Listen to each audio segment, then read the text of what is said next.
नमस्कार विद्यार्थी मित्रों, आप सभी का स्वागत करते हैं मौर्य क्लासेस में। विद्यार्थी मित्रों, ऑलरेडी हमने क्लास 12th का बीए चैप्टर नंबर 3 प्लानिंग यानी कि आयोजन चैप्टर पढ़ रहे थे। ठीक है बच्चों, तो आयोजन चैप्टर में हमने बहुत सारे कॉन्सेप्ट को समझा दिया था। जिसे रिमाइंडर करा दूँ, प्रस्तावना, आयोजन की परिभाषा, उसके विचार, उसकी व्याख्या, लक्षण, महत्व, सीमाएं, ये सारे टॉपिक्स हमने करा दिया। आज हम बच्चों आपको आयोजन की प्रक्रिया के बारे में बताएंगे। आयोजन की स्टेप्स, मतलब प्लानिंग के क्या क्या स्टेप्स होने चाहिए और ये बड़ा किस तरीके से इसको करना है, वो सब चीज़ें मैं डिटेल में समझाऊंगा। बस आपको वीडियो में बने रहना है। तो एकदम ध्यान से समझना बच्चों, एक एक टॉपिक को कॉन्सेप्ट वाइज क्लियर करूँगा। ठीक है, चलिए शुरुआत करते हैं बच्चों। ये रहा बच्चों आयोजन की प्रक्रिया यानी कि विधि, मतलब कि उसके स्टेप्स। तो बच्चों सबसे पहले मैं आपको एक चीज़ समझा दूँ बेटा कि आयोजन, हमने बेटा नेक्स्ट लेक्चर में बेटा हमने आयोजन की इंपॉर्टेंस बताया था और मैंने आपको ये बताया था कि आयोजन क्या होता है, प्लानिंग क्या होता है। प्लानिंग क्या होता है बेटा, भविष्य में आपको कौन सा कार्य कब और कैसे और किस प्रकार से करना है, कैसे करना है, किस प्रकार से करना है, कौन सा कार्य कब और कैसे करना है, वो सारी चीज़ें बेटा हमने आयोजन के बारे में समझा हुआ था। और आज मैं आपको आयोजन की प्रक्रिया बताऊँगा। और बच्चों ये जो आयोजन की प्रक्रिया है ये आपके लाइफ के लिए बहुत ज़्यादा इंपॉर्टेंट है। इवन बेटा आप अभी आपकी एग्ज़ाम आने वाली है, बोर्ड की एग्ज़ाम आने वाली है, तो बोर्ड की एग्ज़ाम में बेटा आप इस चाहो तो बेटा ये स्टेप्स को बेटा अपनी लाइफ में क्या करते हैं, स्टेप बाय स्टेप काम कर सकते हैं इसी के अकॉर्डिंग। तो बेटा ये आपके लिए बहुत ज़्यादा इंपॉर्टेंट रोल प्ले करेगा बेटा। ठीक है, बहुत ज़्यादा इंपॉर्टेंट है। बोर्ड की एग्ज़ाम की तैयारी के लिए भी आपके लिए बहुत ज़्यादा क्वेश्चन इंपॉर्टेंट है।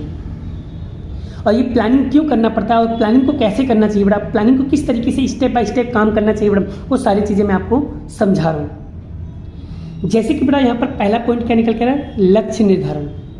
कि बच्चों कि अगर आप बिजनेस करते हो, व्यवसाय करते हो, तो व्यवसाय में मेन उद्देश्य, मेन पर्पस, हमारा मेन गोल ये होता है बेटा कि ज़्यादा से ज़्यादा प्रॉफिट कमाएं। और प्रॉफिट तो कमाना है, लाभ कमाना है, तो लाभ कमाने के लिए हमें कौन सा कार्य कब और कैसे और किस प्रकार से करना है, वो पूरा प्लानिंग के साथ होना चाहिए।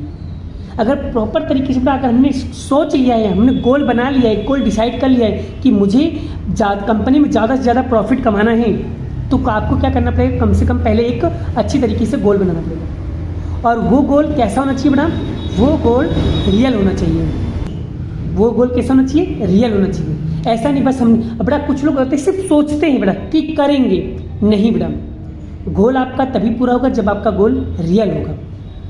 इसी तरीके से बोर्ड में अगर चाहते हो कि बोर्ड में मुझे 99% लाना है या 95% लाना है, तो बच्चों बोर्ड में 95% कब आएंगे आपके, जब आप एक लक्ष्य बनाओगे कि बोर्ड में मुझे 95% लाना है। और वो 95% लाने के लिए बेटा मुझे एक लक्ष्य बनाना पड़ेगा, एक टारगेट बनाना पड़ेगा, और उस टारगेट को अचीव करने के लिए मुझे एक रियलिस्टिक गोल बनाना पड़ेगा, एक लक्ष्य रेडी करना पड़ेगा। और वो लक्ष्य आपको ऐसा होना चाहिए बेटा जिसके अकॉर्डिंग तुम उस पर काम कर सको। ठीक है बेटा, और बेटा वो रियलिस्टिक, वास्तविक होना चाहिए कि आप एक लक्ष्य बनाए हो, और तभी आपका एक लक्ष्य पूरा होगा बेटा। यानी अगर आपने अच्छी तरीके से लक्ष्य रेडी कर लिया, अपना लक्ष्य बना लिया बेटा, तो हमारा दूसरा पॉइंट आता है बेटा कि आयोजन के आधार पर स्पष्ट करना। मतलब आपने जो गोल बनाया है वो गोल को एकदम क्लियर कट होगा, एकदम क्लियर कट, एकदम स्पष्ट होना चाहिए। गोल आपका प्लानिंग जो होना चाहिए एकदम स्पष्ट होना चाहिए कि भविष्य में अगर मैं बिजनेस कर रहा हूँ तो बिजनेस में मुझे प्रॉफिट कमाना है, तो प्रॉफिट कमाने के लिए बेटा आप किस तरीके से उस तरीके से काम कर रहे हो, वो आपका गोल एकदम क्लियर, एकदम कट होना चाहिए, एकदम स्पष्ट होना चाहिए। और जब ये अगर आपने ये काम स्पष्ट कर लिया कि आपका गोल एकदम क्लियर हो गया, तो बेटा आप उसके अनुसार क्या करोगे, काम करोगे। तो उसी तरीके से अगर मैं बोर्ड की एग्जाम के आपके बच्चों, अगर मैं आपकी स्कूल के अकॉर्डिंग आपकी बात करूं कि अगर आपको बोर्ड में 95% लाना है, आपने ये गोल एकदम डिसाइड कर लिया कि मुझे बोर्ड में 95% लाना है, ये आपने क्या कर दिया, माइंड में एकदम क्लियर कट कर दिया कि मुझे बस किसी भी कीमत पे, किसी भी हाल में मुझे बोर्ड में 95% लाना है। तो बच्चों अगर तुम ये चीज़ें पहले से सोच के रखोगे ना, तो डेफिनेटली आपका कार्य सक्सेसफुल होगा। बट अगर तुमने ऐसे सोचा कि अभी 2-3 महीना है, कर लेंगे, कर लूँगा, बहुत टाइम है, हो जाएगा, तो कभी नहीं होगा बेटा। तो गोल बनाने की ज़रूरत ही नहीं ना, गोल डिसाइड करने की ज़रूरत ही नहीं ना भाई। जब आपके 50-60 आ जाएगा, आप 50-60 से भी आप खुश हो, तो गोल बनाने की ज़रूरत ही नहीं है। अगर आप चाहते हो रियल में कि बोर्ड में 95% आए बेटा, तो पहले चीज़ तो एक तो गोल बनाओ, दूसरा उस गोल को एकदम स्पष्ट कर दो, ठीक है, और फिर उसे बेटा अपने अनुसार से काम पर रखो। और जब बच्चों आपका गोल एकदम स्पष्ट हो जाए, आयोजन एकदम क्लियर हो जाए, एकदम स्पष्ट हो जाए, तब आपको क्या करना है, उस विषय में आपको जानकारी एकत्रित करना है, उसका वर्गीकरण, उसका विश्लेषण करना है। कि सबसे पहले अगर मान लो अगर मैं मार्केट की बात करूँ बेटा, अगर बिजनेस कर रहे हो बेटा, तो सबसे पहले मार्केट में देखो क्या हो रहा है, क्या चल रहा है, कितना भाव है, क्या मार्केट में आने वाला है, क्या चीज़ होने वाला है, क्या चीज़ नुकसान होने वाला है, या सरकार ने क्या नियम चेंज किया है, ठीक है, या सरकार ने बड़ा कुछ चीज़ें अगर चेंज कर रहा है, कोई योजना ला रहा है, तो उसके अकॉर्डिंग बड़ा हमें क्या करना चाहिए, सूचनाओं को एकत्रित करना चाहिए। कि बाद में बड़ा हमें वो सूचना अगर हम प्रत्यक्ष और परोक्ष रूप से बड़ा अगर जानकारी को एकत्रित करते हैं बड़ा, तो वो हमारे ही काम आने वाला है। क्योंकि अगर हम जानकारी को एकत्रित करके रखेंगे ना, तो बड़ा हमारा प्लान कभी भी फेल नहीं होगा। तो बड़ा आपको सबसे पहले ये भी पता करना पड़ेगा कि मार्केट में क्या चल रहा है, मार्केट में क्या होने वाला है, वो सारी जानकारी बड़ा पहले से लिख कर रखो, जिससे बड़ा आपको बड़ा कभी बाई चांस आपको क्या पता हो, आपको क्या जैसे मार्केट आप बिजनेस कर रहे हो बड़ा, क्या आपको पता है कि अचानक से हमारा बिजनेस बंद हो जाएगा कोरोना की वजह से। अभी आपने देखा था ना, कोविड-19 कोरोना आया था, तो उसमें बड़ा बहुत सारे लोगों का बिजनेस ठप हो गया था। क्या पता था कि वो बिजनेस हमारा बंद हो जाएगा? नहीं ना। तो मान लो आगे अगर भविष्य में ऐसा कोई प्लान होता है या भविष्य में कोई ऐसी सिचुएशन आती है, तो उस समय आपके पास क्या बैकअप का प्लान है, आपके पास क्या ऑप्शन है बड़ा, वो ऑप्शन पहले से सोच के रखना, वो ऑप्शन की एक लिस्ट बना के रखना, वो ऑप्शन की एक जानकारी एकत्रित कर लो और एक लिस्ट बना के रखो कि अगर ऐसा होगा तो मैं ऐसा करूँगा। तो पहले से सूचना को एकत्रित कर लो, उसके अनुसार काम करो, और यही लागू बड़ा, और ये चीज़ बड़ा आपके बिजनेस में, ये स्टडी में लागू नहीं है। हाँ, लेकिन फिर भी अगर आप लोग लागू करना चाहते हो तो बड़ा इस तरीके से सोच सकते हो कि हमारे पास टोटल 7 सब्जेक्ट्स हैं, और 7 सब्जेक्ट को बड़ा हमें किस तरीके से कौन से सब्जेक्ट को कितना टाइम कितने समय पढ़ना है, तो आप वो पढ़ सकते हो। या आप इस तरीके से बड़ा देखो, लिस्ट बनाओ कि कौन सा सब्जेक्ट कौन से समय कितने बजे हमें पढ़ना है, वो कर लो। जब बच्चों आपका तीसरा स्टेप पूरा हो जाए ना, सूचना एकत्रित कर लो, जानकारी का एकत्रित कर लो, उसके बाद इसका विश्लेषण कर लो, अगर ये काम पूरा हो जाए उसके बाद बच्चों वैकल्पिक योजना तैयार करना। मतलब कि आपने जो भी सूचना एकत्रित किया है, कलेक्ट किया है बड़ा, उसमें से देखो सबसे बेस्ट विकल्प कौन सा है, सबसे बेस्ट विकल्प कौन सा है। फॉर एग्जाम्पल अगर आप बिजनेस करते हो बड़ा और बिजनेस में अचानक से कोई प्रॉब्लम आ जाती है, तो आपके पास दूसरा ऑप्शन क्या है, और दूसरा ऑप्शन में बेस्ट ऑप्शन कौन सा है, वो बेस्ट ऑप्शन के बारे में जानकारी एकत्रित करना, एक योजना रेडी करना, एक प्लानिंग करना कि अगर ऐसा होगा तो मैं ऐसा करूँगा। उसी तरीके से आप अपनी स्टडी में भी ये रूल्स को फॉलो कर सकते हो कि अगर आप लोग क्या कर रहे हो, जैसे कि फॉर एग्जाम्पल कि मुझे सुबह पढ़ना चाहिए या रात को पढ़ना चाहिए, सुबह पढ़ने से कितना फ़ायदा होगा और रात को पढ़ने से कितना फ़ायदा होगा, उसके बारे में जानना चाहिए।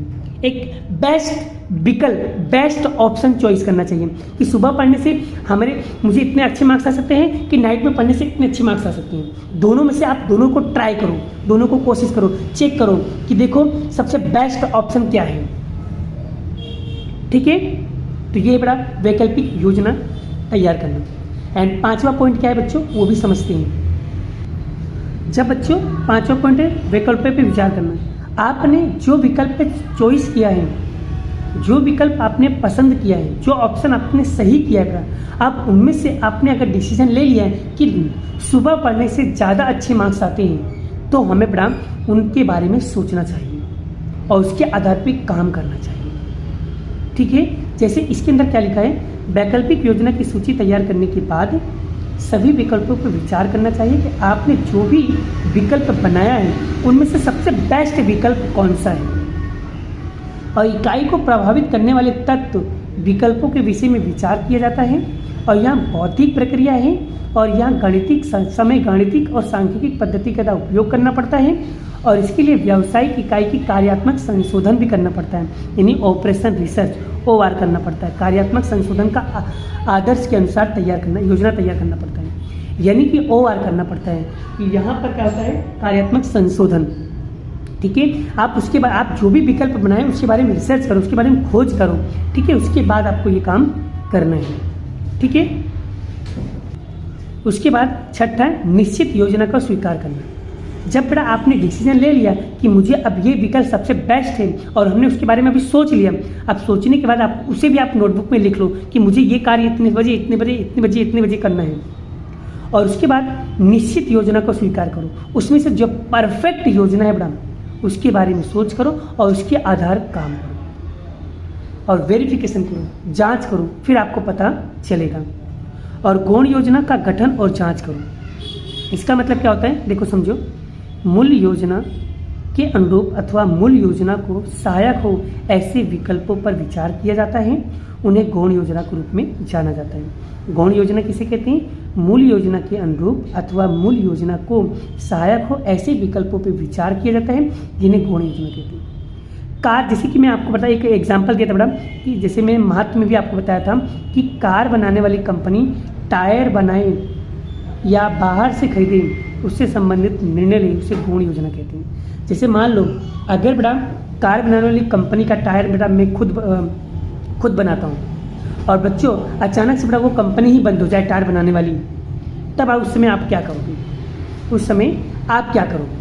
तो आपको क्या करना चाहिए, उस समय आपके पास ऑप्शन होना चाहिए कि मान लो अगर टायर बनाने वाली कंपनी ही अगर टायर बनाने वाली कंपनी बंद हो जाए तो हमें उसके लिए दूसरा ऑप्शन होना चाहिए कि हम खुद टायर को बनाने की कोशिश करेंगे। तो वो ऐसा ऑप्शन आपके पास तभी होगा बेटा जब आप उसके बारे में पहले से विचार करोगे, पहले से प्लानिंग करोगे तो। और ये काम जब स्टेप बाय स्टेप सारे काम को करोगे तभी आपका ये काम सक्सेसफुल हो पाएगा, ठीक है। एंड लास्ट बेटा योजना का मूल्यांकन करना।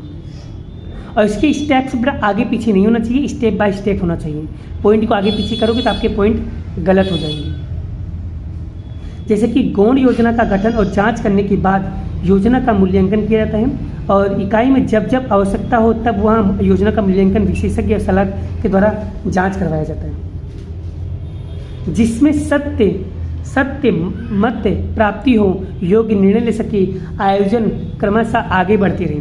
अब बेटा इसमें एक टॉपिक आपने और भी पढ़ा होगा जिसे कहते हैं लूप एंड लीप, ठीक है। देखो और आगे बढ़ो का सिद्धांत अपनाया गया, यानी पहले देखो और फिर उसके अनुसार आगे बढ़ो। देखो और आगे बढ़ो मतलब कि अगर आपके पास कोई ऑप्शन नहीं तो आप पहले उसे समझो, देखो, जानकारी एकत्रित करो, उसके अनुसार अपनी कंपनी को आगे ले जाओ। तो अगर ये सिद्धांत अगर अपनाते हो बेटा तो डेफिनेटली बेटा क्रमवार क्या होगा, आगे बढ़ेगा और जिससे हमारा जो प्लानिंग होगा वो सक्सेसफुल हो पाएगा। तो ये बेटा जो मैंने बताया था वो स्टेप बाय स्टेप सारे पॉइंट को फॉलो करना है, सारे पॉइंट को समझना है, ठीक है। और पॉइंट आगे पीछे नहीं चलेगा। तो अगर पॉइंट को आगे पीछे नहीं करोगे तो बेटा आपके सवाल एकदम ईजी होंगे। और आपको क्या करना है, ऐसे ही पॉइंट टू पॉइंट याद करना है। और याद कैसे करना है वो भी टेक्निक मैंने आपको बताई हुई है कि इसका पहला अक्षर लेने का सबको इंग्लिश, जैसे लक्ष्य यानी एल, ए मतलब आयोजन, सूचना मतलब कि एस, वी मतलब वैकल्पिक योजना के। तो ठीक है, ऐसे एक एक अक्षर लेकर के याद करो। जैसे मैं आपको एक ट्रिक बता रहा हूँ, जैसे लक्ष्य यानी एल, ए मतलब आयोजन, सु इतनी सूचना, वैकल्पिक यानी वी, फिर उसके बाद क्या है बच्चों, वैकल्पिक यानी वी, फिर उसके बाद क्या है निश्चित योजना, एन, फिर उसके बाद क्या है गौण योजना, जी, फिर उसके बाद योजना का मूल्यांकन, ठीक है। अब बस इसके आधार पर आप इसको याद करो, जैसे कि लक्ष्य निर्धारण, ए आयोजन आधार स्पष्ट करना, सूचना को एकत्रित करके विश्लेषण करना, वैकल्पिक योजना तैयार करना, वैकल्पिक योजना पर विचार करना, निश्चित योजना तैयार करना, गौण योजना तैयार करना और यहाँ पर योजना का मूल्यांकन करना। अगर इस तरीके से लिख करके बच्चों इसको याद करते हो तो डेफिनेटली बच्चों आपको योजना की विधि भी याद हो जाएगी। बट स्टेप बाय स्टेप आपको करना है। और आपकी ये, और आपने अगर टारगेट बना लिया कि बोर्ड के अंदर बेटा मुझे 95% लाना है तो बेटा इस स्टेप को आप फॉलो कर सकते हो, ठीक है। अगर इस स्टेप को फॉलो करके बेटा अगर आप तैयारी करते हो तो डेफिनेटली बच्चों आपके एग्जाम में बहुत अच्छे रिजल्ट आने वाला है, ठीक है। बाकी के क्वेश्चन बच्चों नेक्स्ट वीडियो में नेक्स्ट लेक्चर के साथ कराऊंगा। अभी के लिए इतना ही, मिलते हैं नेक्स्ट वीडियो में। Bye bye. जय श्री कृष्ण, राधे कृष्ण की जय, जय माता दी दोस्तों।